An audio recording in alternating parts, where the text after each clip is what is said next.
No Dia das Mães, meu filho pediu meu cartão emprestado. Disse que era para um presente. Ele pagou uma viagem inteira para os sogros, cunhados, toda a família. Menos eu. Fiquei olhando para a tela do celular por 1 minuto. Depois liguei para o banco e pedi para cancelarem tudo. Quando ele foi embarcar, os seguranças mandaram ele esperar.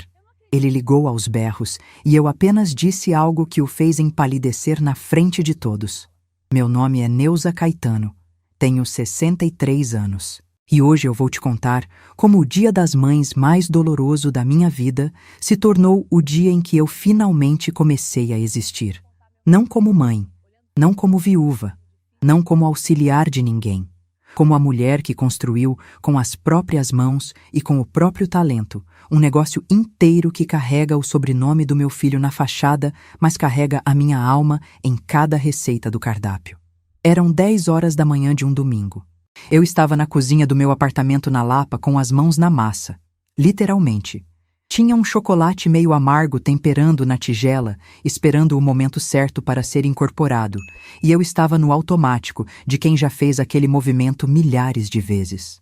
O apartamento estava silencioso daquele jeito bom de domingo, com a luz entrando pela janela da cozinha, e eu estava pensando em nada em especial, só no trabalho das mãos, quando o celular tocou na bancada. Era o Alessandro, meu filho, 36 anos, dono do buffet Caetano Eventos com sede no Butantã. Atendi com o coração do jeito que uma mãe atende o filho no Dia das Mães, com expectativa. Achei que era para me dar parabéns, que ia dizer que passaria mais tarde, talvez trazer alguma coisa. Alessandro não é ruim de intenção. Nunca foi. O problema do meu filho não é maldade, é fraqueza. E são coisas muito diferentes, mas que chegam ao mesmo resultado quando você é quem está do outro lado. Ele disse: "Mãe, preciso de um favor. Você pode me emprestar o cartão por um dia? É para um presente surpresa. Não pergunta o que é." Parei um segundo. Pensei em perguntar. Pensei em dizer que precisava saber para que era antes de passar os dados. Mas ele disse: "Presente surpresa", com aquela voz de filho que quer fazer algo especial. E 30 anos de mãe falaram mais alto do que 30 anos de bom senso. Disse que sim. Mandei os dados pelo WhatsApp e voltei para o chocolate. Fiquei esperando ele aparecer durante todo o almoço. Preparei alguma coisa simples, comi sozinha na mesa da cozinha, como faço todo domingo desde que o Edson foi embora, e olhei para o celular umas 4 vezes sem razão específica. Aquele tipo de olhada de quem está esperando uma notícia e não quer admitir para si mesmo que está esperando. Às 3 da tarde, a notificação chegou. Compra aprovada. R$ 4.860. Empresa de turismo.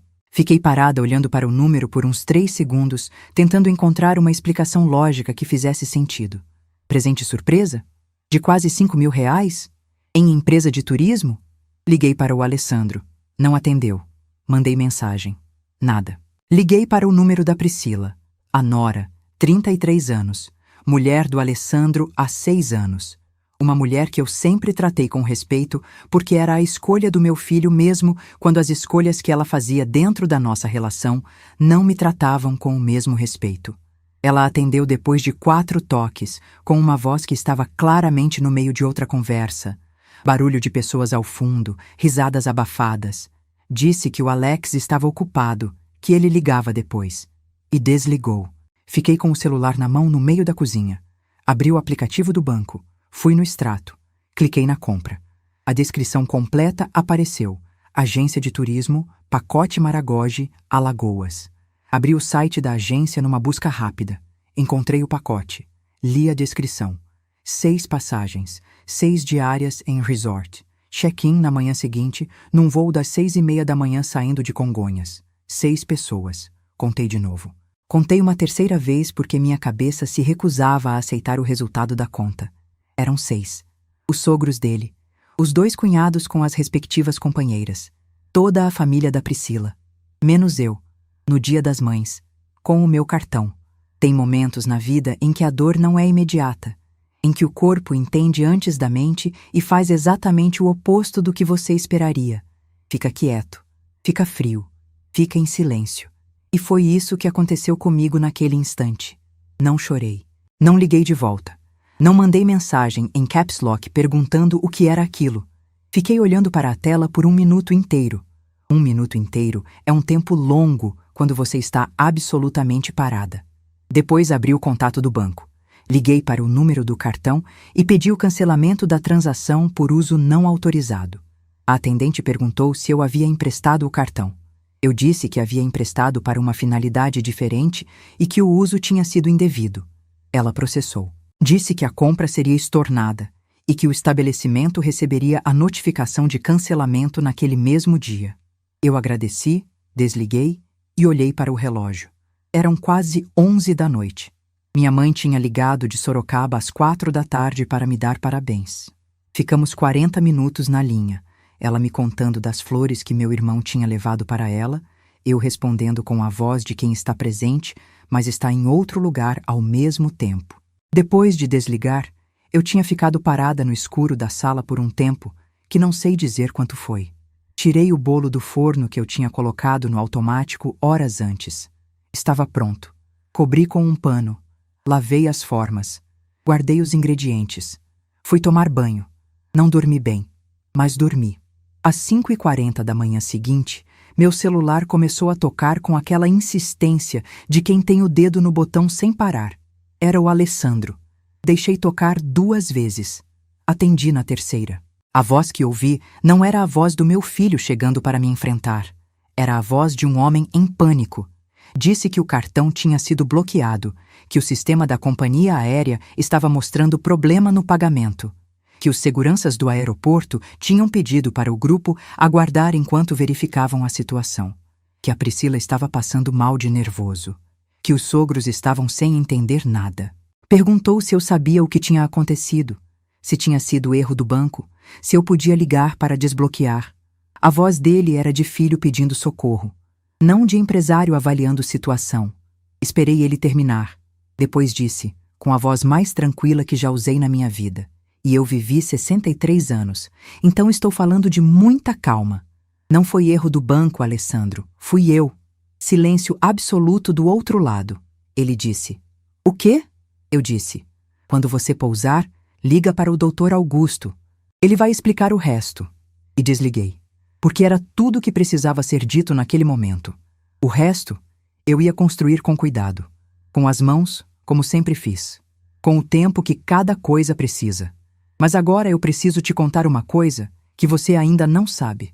Uma coisa que o Alessandro também levou tempo para entender completamente. E que a Priscila só foi entender quando já era tarde demais para fazer qualquer diferença. O cartão bloqueado foi só o estopim. O que vinha por baixo era uma história de 30 anos. Senta aqui comigo, porque o que vem agora muda tudo o que você acha que entendeu até aqui. Eu aprendi a fazer doce com a minha mãe, que aprendeu com a mãe dela, que aprendeu com a mãe dela antes disso.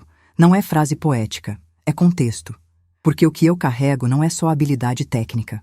É um sistema de pensamento sobre sabor, textura, combinação e memória afetiva que foi sendo refinado por gerações e que nas minhas mãos virou algo que nenhuma escola de gastronomia ensina porque não tem como ensinar. É intuição cultivada ao longo de dezenas de anos de erros e acertos que ficaram registrados em um único objeto. Um caderno. Não é metáfora. É um caderno físico, de capa dura, com as páginas amareladas nos cantos, porque eu comecei a escrever nele em 1993 e nunca parei. 236 receitas. Cada uma com a descrição do processo no meu estilo, com as observações de temperatura, de ponto, de variação por estação do ano. Com as notas de quando eu testei uma versão nova e o que aconteceu. Com os nomes que eu dei para cada criação, nomes meus, escolhidos por mim, que descrevem o que cada doce é na minha cabeça. Esse caderno é o que o Alessandro usou para construir o cardápio do buffet Caetano Eventos desde a abertura, em 2008. Deixa eu te contar como o buffet começou. O Alessandro se formou em gastronomia com dinheiro que eu e o Edson juntamos durante 4 anos. Não foi fácil. O Edson trabalhava como técnico de manutenção em uma fábrica no ABC. E eu vendia doces por encomenda para festas e eventos, desde que o Alessandro tinha 10 anos. Quando ele se formou e disse que queria abrir um negócio de eventos, o Edson disse que ia apoiar, mas que precisava de um plano concreto. O plano concreto era: o cardápio do buffet seria baseado nas minhas receitas, que eu cederia ao negócio porque era meu filho e porque acreditava no potencial dele como gestor e vendedor, porque o talento de vendedor é genuinamente do Alessandro. Isso nunca foi mentira. Nunca formalizei nada. O Edson me disse antes de morrer que eu devia regularizar, que devia ter um contrato, que devia registrar as receitas de alguma forma. Eu disse que era meu filho, que contrato com filho era falta de confiança, que quando chegasse a hora, a gente acertava. O Edson foi embora 6 anos atrás e a hora nunca chegou. Priscila entrou na vida do Alessandro 6 anos atrás também, mais ou menos na mesma época em que o Edson foi. E durante esses 6 anos, ela foi sistematicamente construindo uma narrativa dentro da família que me colocava em um lugar específico, o de mãe dependente, de quem recebia ajuda financeira do filho por bondade, de quem contribuía de forma sentimental, mas não profissional para o negócio. Ela disse uma vez no corredor do buffet, achando que eu não ouvia: "Sua mãe não precisa estar aqui toda semana, Alex. Você já sabe fazer tudo." Ele não respondeu. Aquele silêncio dele foi a primeira vez que eu devia ter entendido para onde estava indo. Não foi. O cachê que o Alessandro depositava todo mês na minha conta era descrito para todo mundo como ajuda para a mãe. Não era royalty. Não era remuneração por trabalho intelectual. Era ajuda. Como se eu fosse uma senhora que precisava de amparo, não uma criadora cujo trabalho estava no centro de cada contrato que o buffet fechava. Isso foi o que a viagem de Maragogi me mostrou, não a viagem em si. O que ela representava, que eu era tão pouco parte daquela família, tão pouco vista como pessoa com sentimento e dignidade, que a Priscila tinha planejado uma viagem de Dia das Mães para toda a família com o cartão da sogra e não havia nenhuma voz na sala que tivesse dito: "Espera, isso não está certo." E não havia porque naquele círculo eu tinha me tornado invisível. Mas tem uma coisa que eu aprendi em 30 anos trabalhando com chocolate. O que é invisível não é o que não existe, é o que ainda não foi revelado. E eu estava prestes a revelar tudo. Porque na manhã do Dia das Mães, enquanto o Alessandro ainda estava no aeroporto de Congonhas tentando resolver o caos do cartão bloqueado, eu peguei o celular e liguei para o Dr. Augusto Mireles. E a história que começou com o cancelamento de uma compra estava prestes a se tornar algo muito maior do que uma briga de família. O doutor Augusto Mireles tem 61 anos, escritório na Consolação, especializado em propriedade intelectual e direito autoral, e era amigo do Edson desde a época da faculdade.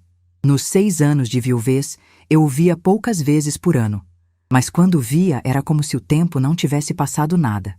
Ele sabia do buffet, sabia das receitas, sabia que nunca havia sido formalizado nada.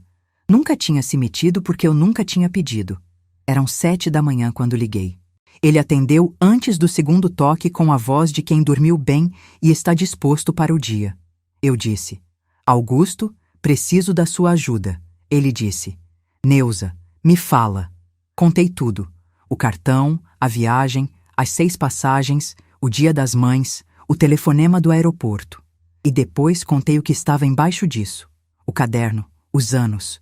O buffet construído em cima do que eu criei sem que o meu nome aparecesse em lugar nenhum. Ele ficou em silêncio por uns 30 segundos. Depois disse: "Você ainda tem o caderno original?" Disse que tinha. "Você tem algum registro de data sobre quando as receitas foram criadas? Mensagem, e-mail, foto, qualquer coisa?" Disse que tinha fotos de WhatsApp que eu mandei para o Alessandro ao longo dos anos com cada receita nova, com data e hora de envio. Ele ficou quieto de novo. Então disse, com a clareza de quem está organizando argumentos enquanto fala: "Neuza, temos 2 frentes aqui. A primeira é autoria intelectual sobre o caderno como obra de expressão criativa. Receita em si não é protegível no Brasil. Isso é fato, e não adianta tentar contornar. Mas a forma como você escreveu, o método que você desenvolveu e documentou com vocabulário e estilo próprios, isso tem proteção como obra literária. A segunda frente é enriquecimento sem causa. Anos de trabalho intelectual incorporado ao faturamento de uma empresa sem nenhuma contraprestação formal. São dois caminhos diferentes. Juntos, com a documentação que você tem, são munição suficiente para forçar um acordo, porque o custo de defender é muito maior do que o custo de regularizar. Me traz o caderno. Marquei para a terça-feira. Na terça, fui ao escritório dele na Consolação com o caderno original, uma pasta com capturas de tela de todos os envios de receita por WhatsApp dos últimos 12 anos e 2 cadernos de rascunho onde eu testava variações antes de escrever a versão final. 236 receitas documentadas. Histórico de autoria. Criação anterior ao buffet. Evidência de uso comercial continuado. O Dr. Augusto passou 4 horas comigo naquele escritório. No final, disse que ia precisar de 2 semanas para estruturar o parecer jurídico, que o caminho era uma notificação extrajudicial de reconhecimento de autoria e cessação de uso não contratualizado, que dependendo da resposta do Alessandro, o próximo passo seria um pedido de tutela inibitória para suspensão da reprodução do material textual do caderno, até regularização contratual. Perguntei o que tutela inibitória significava na prática. Ele disse: significa que o buffet não pode reproduzir ou distribuir o material do caderno até assinar um contrato reconhecendo sua autoria e estabelecendo compensação. Sem resolver, o risco jurídico vira parte do passivo da empresa. Nenhum negócio em operação aguenta isso por muito tempo. Eu ouvi tudo. Guardei tudo. E depois, naquela mesma tarde, liguei para a Carminha. Carminha Esteves tem 66 anos e nós nos conhecemos em 93, num curso do Senac que nenhuma das duas se lembra o nome completo. Mas as duas se lembram da mesa onde ficamos sentadas porque a cadeira da Carminha rangia toda vez que ela se mexia e isso foi motivo de risada por 15 semanas seguidas. Em 30 anos de amizade, ela nunca me pediu uma receita que eu não dei. E eu nunca precisei pedir nada que ela não ofereceu antes que eu terminasse de perguntar. Ela tem uma escola de confeitaria em Pinheiros, com lista de espera de 3 meses. Quando liguei e contei o que estava acontecendo, ela ouviu tudo em silêncio. Eu sei quando a Carminha está pensando de verdade, porque ela fica sem dar retorno verbal nenhum, sem sem é isso, sem nada. Fica absoluta no silêncio. Quando terminou o silêncio, ela disse: Neuza, você quer dar aula na minha escola? Eu disse que não tinha pensado nisso. Ela disse: pensa, porque as suas receitas ensinadas por você valem mais do que qualquer cardápio de buffet. E aqui você tem nome, você tem crédito, você tem autoria em cima de cada coisa que sai das suas mãos. Fiquei 3 dias pensando. No 4º dia, liguei de volta. Disse que sim. Você não vai acreditar no que aconteceu na sequência, mas fica aqui comigo, porque isso é só o começo do que estava por vir. Antes de continuar, preciso te perguntar uma coisa. Se você recebesse aquela notificação do banco no Dia das Mães, R$ 4.800 numa agência de viagens, 6 passagens, toda a família do seu filho embarcando sem você, o que você teria feito? Teria cancelado igual eu? Ou teria engolido mais uma vez? Me conta nos comentários. Depois eu te conto o que aconteceu quando ele pousou. Na quinta-feira daquela semana, a campainha do meu apartamento tocou sem aviso. Fui abrir. Era o Alessandro, sem a Priscila. Cara fechada, roupas de trabalho, os olhos de quem não dormiu direito, mas não ia admitir isso. Fiz gesto para ele entrar. Ele entrou e sentou na cadeira da cozinha, a mesma cadeira onde ele sentou 1000 vezes desde criança. A mesma cadeira que estava no mesmo lugar desde que eu me lembro, encostada na parede perto da janela. Coloquei água para ferver, porque é o que faço quando não sei o que vai acontecer. Ele disse que a notificação do Dr. Augusto tinha chegado ao escritório do buffet, que o advogado dele tinha lido e dito que era um caso real, que havia fundamento, que dependendo de como o processo se desenvolvesse, o impacto poderia ser severo. Disse isso com uma voz que não era de filho, era de empresário avaliando risco. Eu coloquei a xícara na mesa e sentei na frente dele. Disse, olhando direto para ele: Alessandro, eu nunca quis te prejudicar. Passei 30 anos ajudando você a construir esse negócio porque era meu filho e eu acreditava no que você estava fazendo. Mas você usou o meu cartão sem me contar a verdade. Pagou uma viagem para a família toda no Dia das Mães e não me convidou. E quando eu liguei perguntando o que estava acontecendo, você não atendeu. Então me diz, o que eu deveria ter feito? Ele abriu a boca. Eu continuei. Não precisa responder agora, mas precisa entender uma coisa. O problema não é a viagem. O problema é o que a viagem mostrou. Que você não me vê. Nunca me viu. Só viu o que eu podia dar. E o que eu dei tem nome. A partir de hoje, esse nome é o meu. Silêncio na cozinha. O barulho da água fervendo era o único som. Ele disse que a Priscila tinha planejado a viagem, que ela não tinha incluído eu porque achava que eu não ia querer ir, que ele não tinha questionado porque confiava no julgamento dela. Eu disse: "Você confia mais no julgamento dela do que no seu próprio?" Ele não respondeu. Eu disse: "Tem uma proposta formal no documento do Dr. Augusto. Lê com cuidado. Quando você decidir o que vai fazer, me liga." Ele saiu sem tomar o chá. Tomei o dele também. Fiquei sentada naquela cozinha depois que a porta fechou e pensei em tudo que eu não tinha dito. Em tudo que eu poderia ter dito. Nas vezes que eu via Priscila tratar o buffet como se fosse herança, que ela já tinha direito antes do casamento terminar. Nas vezes que o Alessandro ficou em silêncio quando devia ter falado. Nas vezes que eu mesma escolhi não ver porque era mais fácil acreditar que ia melhorar. Mas a Carminha tinha razão. Havia chegado a hora de ter nome. Enquanto o processo jurídico caminhava, eu estava montando algo que ninguém ainda sabia completamente. Nem o Dr. Augusto, nem a Carminha, nem o Alessandro. Estive 3 dias seguidos na escola da Carminha conversando sobre logística. Ela me mostrou o espaço, as bancadas, os fornos, as bancadas de mármore onde o chocolate pode ser temperado do jeito certo. Me apresentou para as alunas da turma em andamento, sem dizer meu nome completo, só como uma amiga que vai fazer uma visita. Olhei para aquelas mulheres aprendendo a trabalhar com ingredientes nas mãos e pensei em mim mesma 40 anos atrás, na cozinha da minha mãe, aprendendo a entender o ponto do açúcar pelo som que ele faz quando bate na frigideira fria. Aquelas mulheres precisavam do que eu tinha. E eu precisava do que elas podiam me dar de volta: visibilidade, nome, autoria em espaço público. Por anos fui a fonte sem assinatura de tudo que o buffet do Alessandro vendia como criação própria. Isso estava prestes a mudar de uma vez. Mas antes de chegar lá, o Dr. Augusto descobriu uma coisa que mudou o peso de tudo. Na segunda semana após a nossa primeira reunião, ele me ligou no final da tarde com a voz de quem tem informação nova e está escolhendo as palavras com cuidado. Disse que havia feito uma consulta ao INPI, o Instituto Nacional da Propriedade Industrial, para verificar se havia algum registro ligado ao Caetano Eventos. Havia. O cardápio do buffet estava registrado como criação do Caetano Eventos, com o Alessandro como responsável técnico, sem menção a nenhum colaborador ou fornecedor intelectual. E havia um pedido de registro de marca depositado para o nome de uma linha de doces finos, que era claramente baseada nas receitas do caderno. O registro protegia o nome comercial, não as receitas em si. Mas o depósito, sem mencionar a origem intelectual do produto, reforçava o argumento de má-fé e enriquecimento sem causa. Eu fiquei em silêncio por um tempo. Não pela questão jurídica. O Dr. Augusto tinha dito que era evidência, não ameaça direta, e eu confiava no julgamento dele. Foi pela questão humana.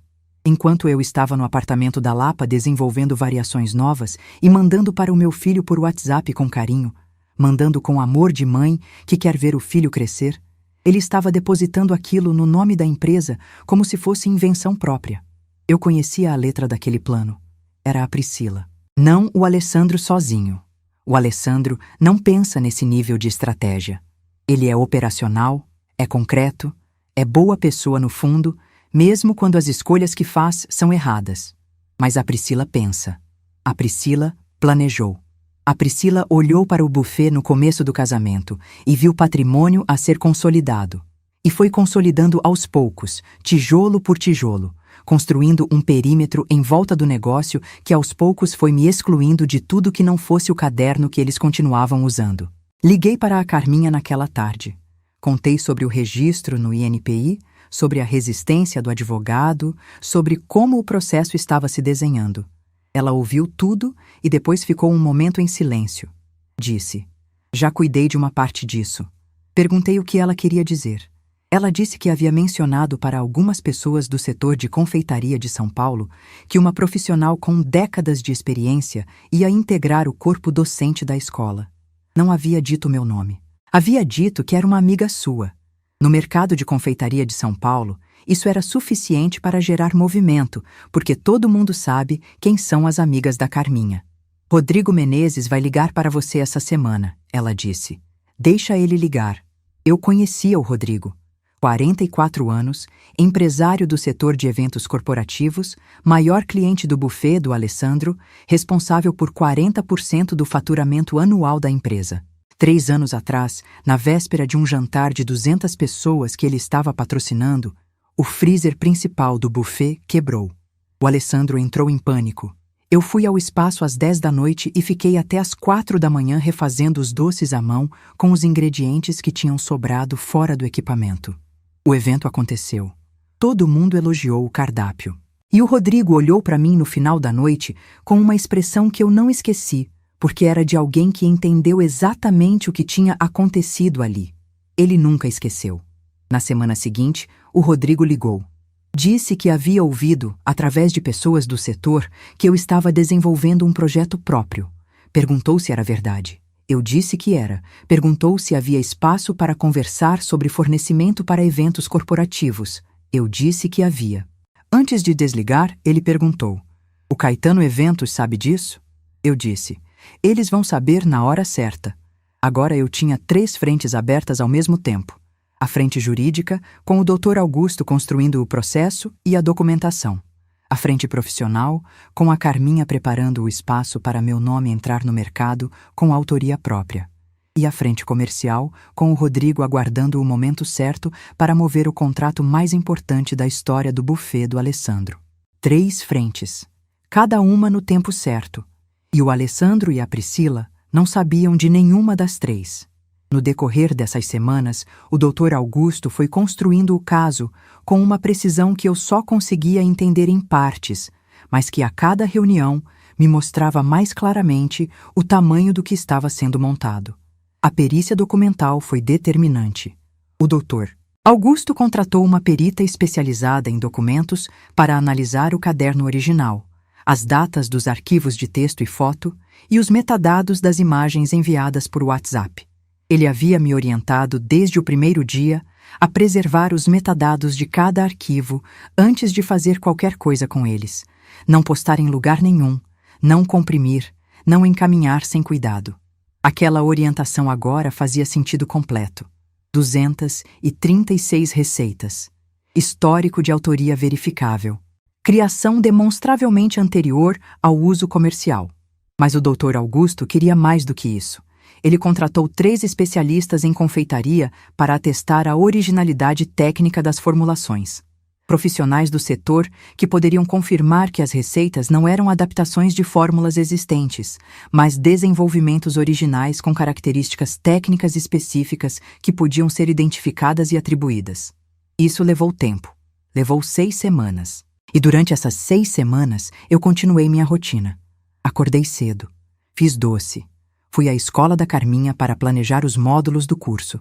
Atendi as ligações do Dr. Augusto quando chegavam. Não atendi as ligações da Priscila. Sim, ela ligou, 2 vezes, com a voz cuidadosamente neutra de quem está fingindo que as coisas podem ser resolvidas em conversa informal. Não atendia porque não havia nada a conversar de forma informal. O que havia a fazer estava sendo feito nos lugares certos, com as pessoas certas, pelos canais certos. A Priscila não entendia isso ainda, mas ia entender. A resposta do advogado do Alessandro chegou por escrito, através do Dr. Augusto. O argumento era exatamente o que o Dr. Augusto tinha antecipado. Receita culinária não goza de proteção autoral no Brasil. O caderno era material de uso doméstico sem valor comercial comprovado. Qualquer ação nesse sentido seria respondida com reconvenção por danos morais e materiais por tentativa de inviabilizar empresa estabelecida. Anotei o texto que o Dr. Augusto me leu. Agradeci. Desliguei. Liguei para ele de volta e pedi para ele me explicar o que isso mudava. Ele disse que não mudava nada. que o argumento sobre receita estava correto e que eles esperavam exatamente aquilo. Por isso, a notificação havia sido construída sobre as outras duas frentes: a expressão literária do caderno e o enriquecimento sem causa, e que quanto mais eles resistissem, maior ficava a conta retroativa, porque cada mês adicional de uso não autorizado somava ao período a ser indenizado. Depois disse: "Mas tem uma coisa mais imediata. Você tem que saber que o pedido de tutela inibitória foi protocolado. A decisão do juiz deve sair nas próximas 2 semanas." Enquanto isso, eu fingia que nada havia mudado. Aqui é onde a estratégia entra em detalhe que talvez você não esperasse de uma mulher de 63 anos que passou a vida fazendo doce.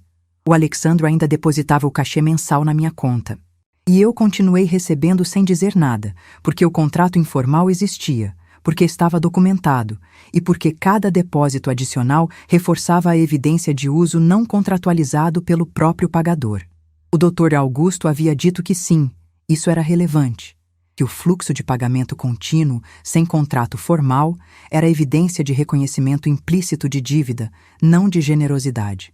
O Alessandro achava que estava me ajudando. Na verdade, estava me dando mais munição. E eu estava esperando o momento certo para usar tudo. O laudo da perícia foi depositado numa terça-feira de manhã. O Dr. Augusto me ligou às 9h40 com a voz de quem acabou de ler algo que confirma o que esperava e, ainda assim, o peso é considerável. Disse: "Neuza, veio bom." A perita havia analisado tudo: o caderno original, os metadados, as imagens do WhatsApp, os 3 laudos dos especialistas em confeitaria. A conclusão era clara. Havia evidência consistente de criação intelectual anterior ao uso comercial em 189 das 236 receitas analisadas. E o estilo descritivo do caderno apresentava características de obra de expressão pessoal passível de proteção sobre o texto e o método documentado. O advogado do Alessandro pediu prazo para recorrer da perícia. O juiz negou o prazo e concedeu a tutela inibitória parcial. Suspensão da reprodução e distribuição do material textual das 189 receitas identificadas até regularização contratual, com reconhecimento de autoria e estabelecimento de compensação. Sem o material, o cardápio que o buffet usava para captar contratos e treinar equipe ficava em limbo jurídico. O Alessandro recebeu a notificação judicial numa quinta-feira à tarde, enquanto o buffet estava no meio da preparação para um evento corporativo marcado para o sábado. O evento era do Rodrigo Menezes. O Rodrigo recebeu na sexta de manhã uma ligação do buffet informando que haveria alteração no cardápio por questões operacionais. O Rodrigo me ligou às 10 da manhã. Eu disse que sabia, que lamentava o transtorno, que se ele precisasse de alternativa para o sábado, eu podia ajudar a indicar um fornecedor confiável. Ele ficou em silêncio por um momento. Depois disse: "Neuza, o contrato anual vence em 2 meses. Eu não vou renovar com o Caetano Eventos. Quando o seu projeto estiver estruturado, me liga." Desliguei e fiquei quieta por uns 2 minutos na varanda do apartamento com o celular na mão. 30 anos de trabalho que ninguém via estavam prestes a aparecer em plena luz do dia. O confronto aconteceu no escritório do Dr. Augusto, numa manhã de abril. Mesa grande de madeira escura, janelas altas que deixavam entrar a luz da consolação, aquele cheiro de papel e café que escritório de advogado de verdade tem. O Dr. Augusto de um lado, com uma pasta que ocupava metade da superfície da mesa. Eu ao lado dele, com a postura de quem passou a vida temperando chocolate na pedra. Ereta, calma, presente, os olhos abertos. Do outro lado, Alessandro, e a Priscila, e o advogado deles. O Alessandro estava pálido. Aquela palidez de quem passou semanas tentando encontrar uma saída e chegou naquela sala sabendo que não havia. Ele não me olhou quando entrou, foi direto para a cadeira e ficou com os olhos na mesa. A Priscila tinha um controle facial que eu reconhecia de 6 anos de almoço de domingo. A expressão de quem está calculando enquanto parece tranquilo, os olhos ligeiramente estreitados, os lábios numa linha reta, a postura levemente inclinada para frente, como se estivesse pronta para qualquer movimento. Ela olhou para mim quando entrou. Eu a olhei de volta com a mesma tranquilidade com que olho para um bolo quando ele ainda está no forno. Sem urgência. O tempo faz o trabalho. O advogado deles era um homem de uns 40 e poucos anos com um terno bom e uma pasta fina. Entrou depois dos dois. O doutor Augusto começou a ler os termos da proposta de acordo. Primeiro ponto. Reconhecimento formal da minha autoria sobre o caderno e as 189 receitas com registro em contrato assinado e registrado em cartório. Segundo ponto, pagamento de compensação retroativa pelos 5 anos de uso comercial não contratualizado, calculada sobre uma porcentagem do faturamento documentado do buffet nesse período. Os documentos fiscais do buffet haviam sido solicitados via ofício judicial e estavam juntados no processo. A conta era feita sobre números reais, não sobre estimativas. Terceiro ponto. Direito de uso continuado condicionado ao pagamento de royalty mensal a partir da assinatura. O advogado do Alessandro disse que o valor retroativo era desproporcional. O doutor Augusto abriu a pasta e colocou sobre a mesa a planilha do cálculo retroativo, com os documentos fiscais como base. Disse, com aquela clareza de quem não está argumentando, está informando. Esse é o resultado de uma conta simples, baseada nos documentos que estão juntados no processo. Se houver contestação dos números, o caminho é a perícia contábil, que vai levar de 4 a 6 meses adicionais, período no qual a tutela inibitória continua vigente e cada mês adicional de uso não regularizado acrescenta ao passivo. O advogado do Alessandro olhou para o cliente. Alessandro estava olhando para a pasta. E foi então que a Priscila falou, pela primeira vez em toda a reunião, com a voz controlada de quem preparou aquela frase. Isso é uma extorsão disfarçada de processo. Eu a olhei diretamente. Deixei um segundo de silêncio. Depois disse, com a mesma tranquilidade com que tira o bolo do forno quando está no ponto. Priscila, extorsão é usar o cartão da sogra no Dia das Mães para pagar viagem que não inclui ela. O que eu estou fazendo se chama remuneração por trabalho intelectual. Silêncio na sala. O advogado do Alessandro olhou para o cliente. O cliente não olhou para a esposa. Ficou com os olhos na pasta do doutor Augusto. A Priscila virou o rosto para o Alessandro. Aquele movimento que eu tinha visto 1000 vezes em 6 anos de almoço de domingo. O movimento de quem espera que o outro recoloque o controle da situação onde ela quer. O movimento de quem passou anos usando o silêncio do marido como instrumento. O Alessandro não a olhou. Ficou com os olhos na pasta. E foi naquele silêncio dele, não na minha frase, não nos documentos sobre a mesa, que o controle dela sumiu de verdade. Eu vi acontecer. Vi o momento exato em que aquela expressão calculada cedeu 1 milímetro. E o que apareceu por baixo foi algo que eu não esperava ver na Priscila. Desamparo. Ela não estava com raiva. Estava percebendo que perdera. O advogado pediu 10 minutos de conversa com os clientes. Saíram os 3 para um corredor. Voltaram em 8. O Alessandro estava de volta com a mesma palidez de antes. A Priscila estava de volta com a expressão neutra de quem já decidiu qual vai ser o próximo movimento, e ele não é aqui. O advogado deles disse que os clientes estavam dispostos a discutir os termos do reconhecimento e compensação, mas que precisariam de ajustes no valor retroativo. O Dr. Augusto disse que havia espaço para negociação no percentual aplicado, mas não na base de cálculo nem no período coberto. Ficaram 40 minutos negociando números enquanto eu ficava em silêncio na minha cadeira, as mãos no colo, olhando para o jardim lá fora pela janela. Não foi porque eu estava desligada. Foi porque não precisava mais fazer nada. O trabalho estava feito. As mãos que tinham construído aquilo ao longo de 30 anos podiam descansar enquanto os homens resolviam o número. Quando chegaram a um valor, o advogado colocou o contrato sobre a mesa. O Alessandro assinou. Não olhou para mim enquanto assinava. Assinou todas as vias. O advogado recolheu as cópias e saiu. A Priscila se levantou sem se despedir, sem olhar para mim, e saiu atrás. O Alessandro ficou parado por um segundo antes de se levantar.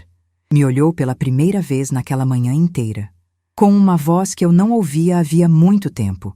A voz do menino, não do empresário, não do fraco que tinha deixado a esposa tomar decisões que deviam ser dele. Mãe, eu errei muito. Eu disse. Eu sei. Ele foi embora. Eu fiquei sentada por mais 1 minuto na cadeira depois que a porta fechou. O Dr. Augusto fez um gesto discreto na direção da janela, como se indicasse o mundo lá fora, e disse: Neuza, foi bem feito. Eu disse: ainda não acabou. Ele concordou com a cabeça. Você acha que acabou? Fica aqui comigo porque o que vem nos próximos atos é o que a Priscila preparou de volta. E foi a maior ameaça que eu enfrentei em toda essa história. Pensei que a assinatura daquele contrato era o fim do conflito. Não era. A Priscila não era o tipo de pessoa que aceita a derrota sem pelo menos tentar uma última jogada. Eu devia saber disso. Conhecia ela há 6 anos, mas achei, com a ingenuidade de quem acabou de ganhar uma batalha grande, que a assinatura tinha fechado o capítulo.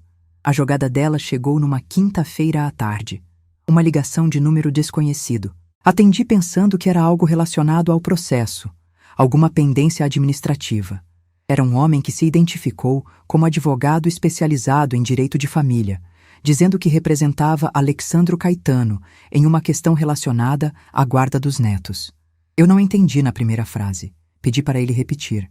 Ele disse que o seu cliente, em razão do estado emocional da mãe paterna e das ações recentes que haviam gerado instabilidade familiar severa, estava considerando medidas preventivas para proteger o bem-estar das crianças durante o período de conflito. Fiquei parada. Não havia crianças. O Alessandro e a Priscila não tinham filhos. Eu sabia disso. Mas a Priscila tinha uma sobrinha de 6 anos de quem eu era próxima, filha do cunhado mais novo com quem eu mantinha uma relação genuína, independente de tudo, e a menção de crianças, naquele contexto, era um recado. Era uma sinalização. Eu posso construir uma narrativa em torno de qualquer coisa que você ama. Era uma ameaça velada e eu entendi na hora. Depois que desliguei, fiquei em pé na sala por um momento com aquele frio no peito que só aparece quando algo toca o que você não consegue defender com documentos ou com processos. E esse frio é diferente de todos os outros. É o medo real. Não de perder dinheiro, não de perder causa, mas de perder a possibilidade de contato com pessoas que você ama e que dependem de você de um jeito diferente. Liguei para o Dr. Augusto naquela mesma tarde. Ele ouviu com atenção. Ficou em silêncio por um momento. Depois disse, com a voz que eu já havia aprendido a reconhecer, como a de quando ele está escolhendo cada palavra. Neuza, esse movimento tem um nome técnico e é chamado de litigância de má-fé. Não há ação real aqui. Você não é guardiã de nenhuma criança. A relação a que ele faz referência não tem amparo jurídico como instrumento de pressão nesse contexto. O que eles estão fazendo é usar a possibilidade de um processo para gerar ansiedade, para te fazer sentir que há algo a perder que o dinheiro não pode proteger. É uma tática. Perguntei o que eu fazia. Ele disse: nada. Você documenta essa ligação, me manda os dados do número e eu registro como tentativa de intimidação. Isso vai na pasta. Cada coisa que eles fazem depois da assinatura é mais evidência de má-fé processual. Desliguei e tentei respirar. Mas a Priscila não parou aí. 2 dias depois, recebi uma mensagem no WhatsApp de um número que não estava na minha agenda. Não vou reproduzir o texto aqui porque não merece mais espaço do que já ocupou na minha cabeça. Mas o conteúdo era esse. Havia sido registrada uma queixa anônima junto ao Conselho de Saúde do município, alegando que eu exercia atividade de manipulação de alimentos em residência sem as licenças sanitárias adequadas. A mensagem dizia que a escola da Carminha poderia ser afetada caso a investigação apontasse para atividades comerciais ilegais. Eu sei quem enviou. Era a Priscila tentando me atingir no único lugar que não era jurídico, na reputação profissional e na relação com a Carminha. Encaminhei a mensagem para o Dr. Augusto. Encaminhei para a Carminha também. A Carminha ouviu, fez uma pausa curta e disse: deixa comigo. Ela tinha advogado próprio para a escola. Questão de licença sanitária e responsabilidade sanitária era a área que ela lidava há anos.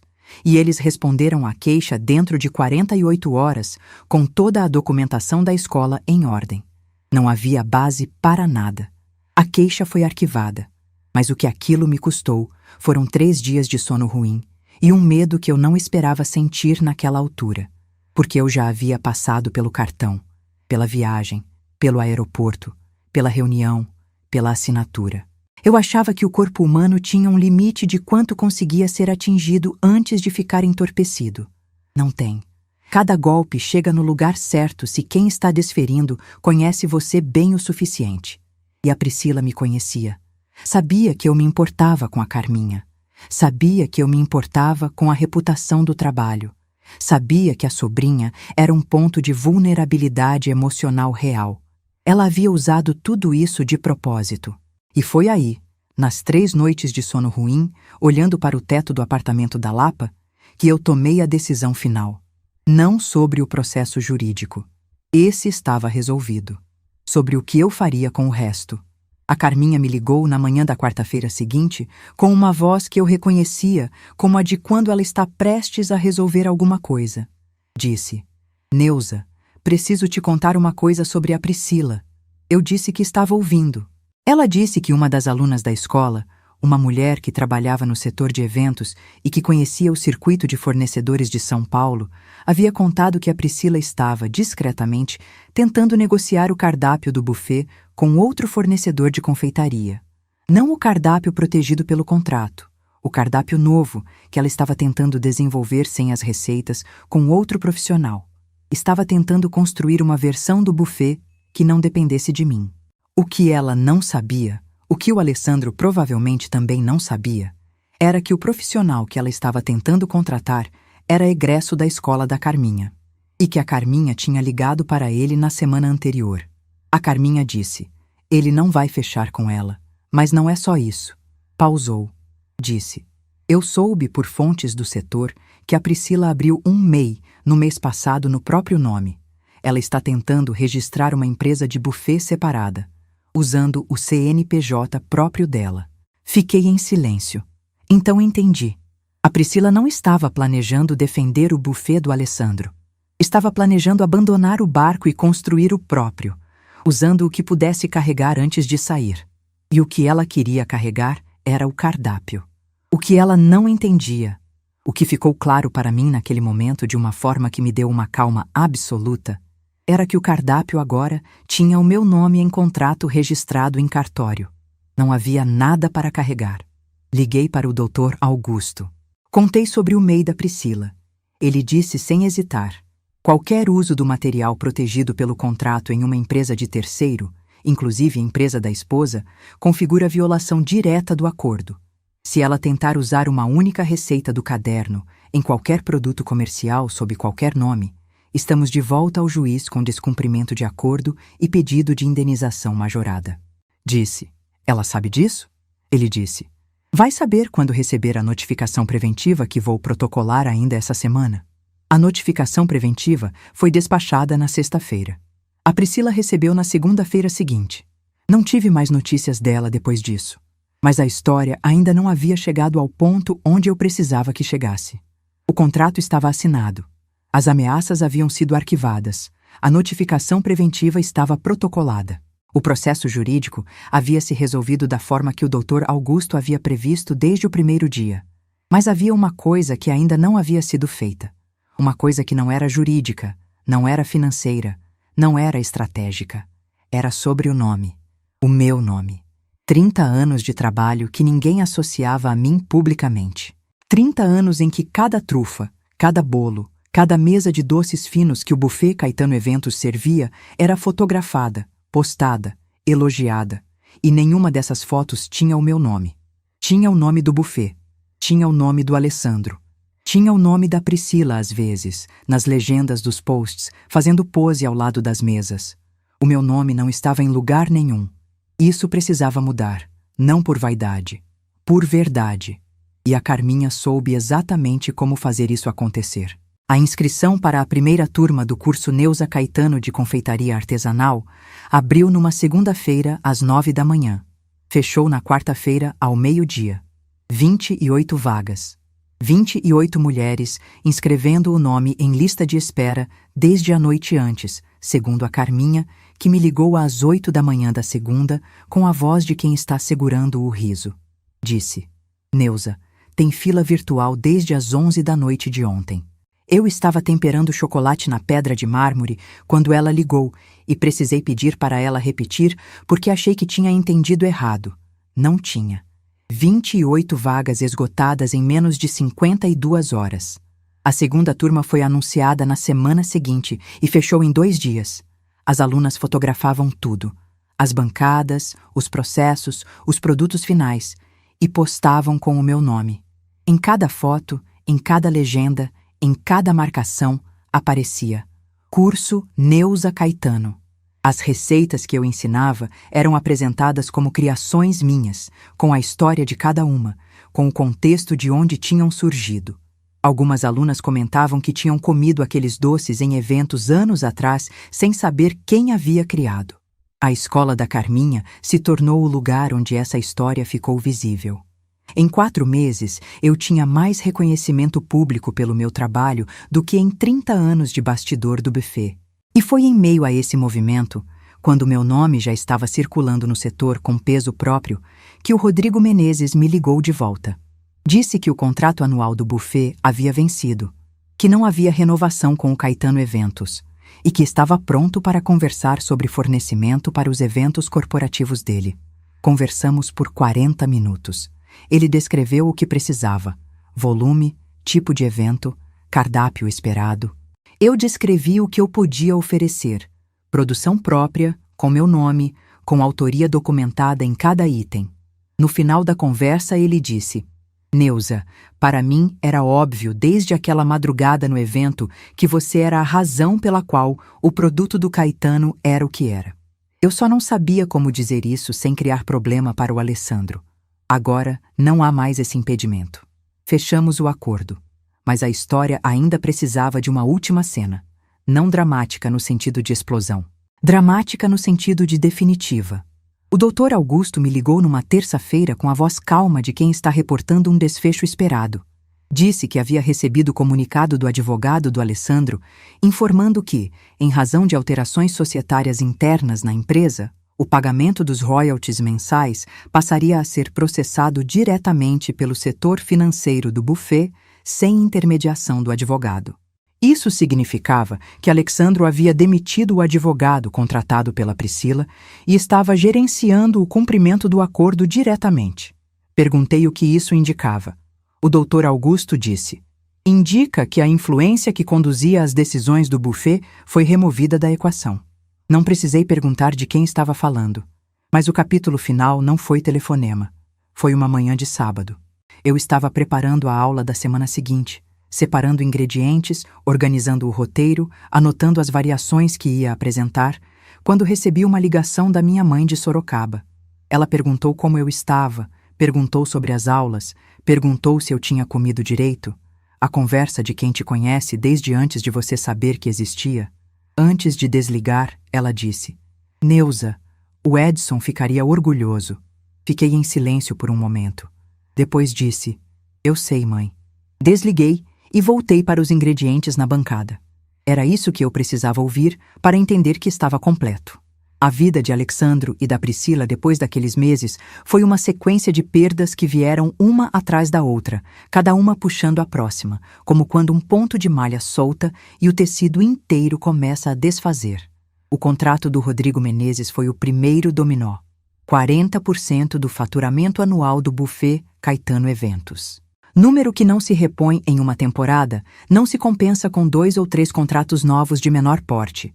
É número que muda a realidade operacional de uma empresa de forma imediata, o fluxo de caixa, a capacidade de manter funcionários, a estrutura de custos que havia sido montada para um volume que não existia mais.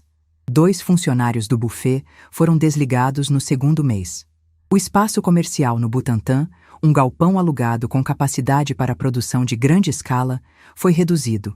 O Alessandro negociou a rescisão de parte do contrato do imóvel e se mudou para um espaço menor, em bairro diferente, com custos compatíveis com o novo volume.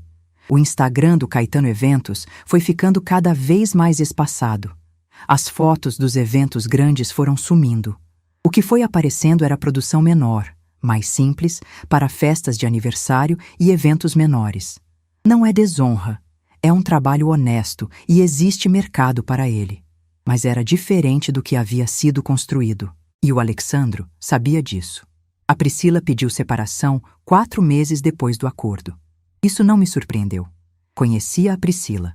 Ela havia entrado na relação com o Alexandro vendo o buffet como patrimônio, como ativo a ser preservado e expandido. Quando o patrimônio começou a encolher, quando o royalty mensal passou a sair do caixa, quando o contrato mais importante foi embora, o cálculo que ela havia feito 6 anos antes deixou de fechar. Ela pediu a separação numa tarde de quinta e saiu do apartamento que os dois dividiam no Butantã com as próprias malas, com o próprio carro, com o próprio MEI, que ela havia aberto, mas não havia conseguido usar para nada, porque o Dr. Augusto havia vedado esse caminho com a notificação preventiva. O Alessandro ficou no apartamento. Redução de imóvel veio mais tarde, quando os custos pessoais precisaram ser ajustados junto com os profissionais. O carro que a Priscila havia escolhido quando o buffet estava no pico, um SUV importado financiado em 60 parcelas, foi devolvido para a concessionária no 8º mês após a separação. Vi o post no grupo de revenda do bairro porque uma aluna minha encaminhou sem comentário, como quem deixa a informação disponível e escolhe não dizer mais nada. A vida que havia sido construída em cima do patrimônio de outro, sem trabalho próprio, sem produto próprio, sem nome próprio, não se sustenta quando o patrimônio muda de titular. Isso não é teoria. É o que eu assisti acontecer em tempo real. A minha vida, ao mesmo tempo, estava virando do jeito que eu não havia planejado, mas que parecia, em retrospecto, inevitável. A 3ª turma do curso abriu com lista de espera de 6 semanas. A Carminha foi obrigada a pensar em ampliar o espaço da escola para comportar mais uma sala de aulas práticas. A demanda havia extrapolado a estrutura existente. Conversamos sobre isso durante um almoço em Pinheiros numa tarde de outubro, com cafés na mesa e uma tarde de outono paulistano entrando pela janela, e eu pensei, eu nunca tinha almoçado em Pinheiros numa tarde de semana assim, com esse tipo de agenda, discutindo o crescimento do meu próprio projeto. O contrato com o Rodrigo Menezes produziu os primeiros 3 eventos corporativos em novembro. Grandes jantares, centenas de convidados, mesas de doces finos com cartões de identificação que tinham o meu nome como autora de cada item. Rodrigo me pediu para estar presente no primeiro evento. Disse que queria que os clientes dele soubessem quem estava por trás do produto. Fui. Fiquei numa esquina do salão observando enquanto as pessoas se serviam. Vi uma mulher parar na frente de uma trufa de colher, ler o cartão e perguntar para o garçom quem era Neuza Caetano. O garçom disse que era a criadora da receita, que ela era doceira artesanal com 30 anos de experiência, que estava presente no evento. A mulher olhou ao redor e me encontrou ali na esquina. Me cumprimentou. Disse que a trufa era extraordinária. Eu agradeci. Fui embora cedo porque tinha aula na manhã seguinte. Na viagem que fiz em dezembro com a minha mãe para Campos do Jordão, primeira viagem que fazíamos juntas em mais de 15 anos, 3 dias em pousada simples, mas com lareira e janela para a serra, ela me perguntou uma noite, depois do jantar, se eu estava bem de verdade. Eu pensei antes de responder. Depois disse, mãe, estou melhor do que estava há 1 ano. Não sei se estou bem da forma que se fala quando tudo é fácil, porque não é fácil, mas estou no lugar certo. Ela disse que era tudo o que ela precisava ouvir. Ficamos mais 1 hora acordadas olhando para o fogo da lareira sem falar muito, e foi um dos melhores momentos do ano. O Alexandro me ligou num domingo de fevereiro, ligação rápida, voz contida, da forma que ele fala quando não sabe exatamente o que vai dizer, mas sabe que precisa dizer algo. Perguntou como eu estava. Eu disse que estava bem, que as aulas iam bem, que minha mãe havia vindo de Sorocaba na semana anterior. Ele perguntou se ela estava bem. Eu disse que estava ótima. Houve um silêncio. Ele disse, mãe, posso aparecer um dia?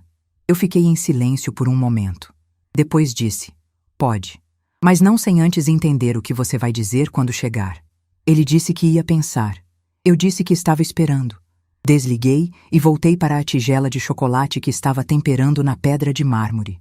Não fechei a porta, mas também não abri de par em par como se nada tivesse acontecido. Há uma diferença entre perdoar e esquecer.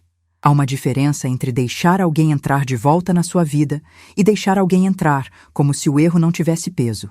O Alexandro é meu filho. Sempre vai ser. Mas ser mãe não significa apagar o que aconteceu. Significa, quando chegar o momento certo, sentar na mesa com um chá e ouvir o que ele tem a dizer. Só que o momento certo é quando ele estiver pronto para dizer a verdade inteira.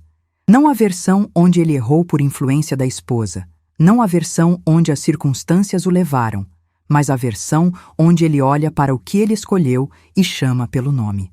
Ainda não chegamos lá, mas eu aprendi a esperar o ponto certo.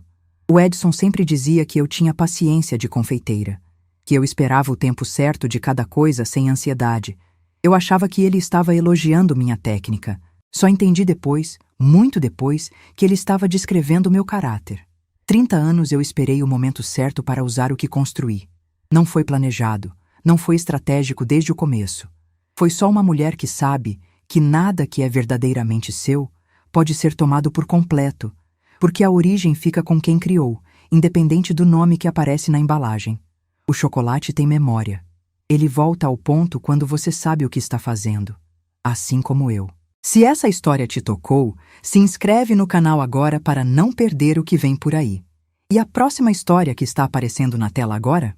Ela é ainda mais pesada do que essa. Clica e vem comigo.